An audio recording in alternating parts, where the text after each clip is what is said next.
jina la Yesu. Sikia hii.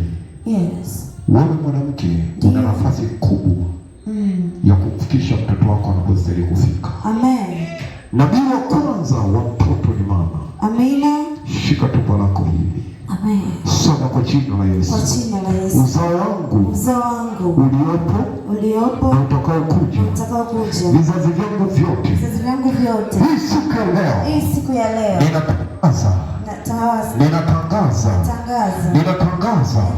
utakaso kwa damu ya Yesu, kwa damu ya Yesu, kwa damu ya Yesu, kwa damu ya Yesu, kwa damu ya Yesu.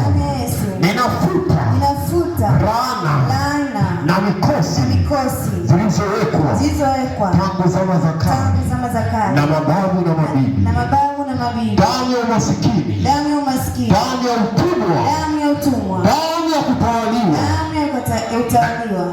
kutawaliwa, ninaifuta kwa jina la Yesu. Piga makofi. Alafu usikie. Ukwambia kitu? Amen. Wewe hapo. Yes. Wewe hapo unanitazama. Ndio. Leo unanisikiliza. Yes.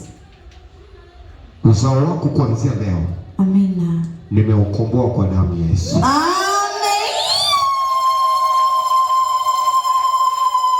Ile roho. Yes. Iliyokuwa imewashikilia. Ndio. Wewe ulikuwa ni mfanyakazi wa ndani.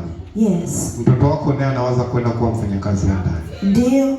Laana. Yes. Nimeifuta leo juu yako kwa jina la Yesu. Amina. Hiyo laana kuolewa mke wa pili si mke wa tatu. Yes. Nimeifuta kwa jina la Yesu. Amen. Hiyo laana kutokuolewa. Ndio.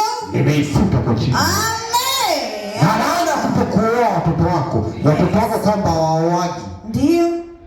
Naifuta hiyo laana. Amina. Vijana wako. Yes. Wa kiume.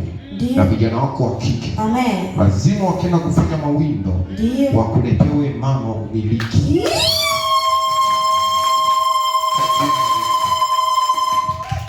Kwa jina la Yesu. Amen.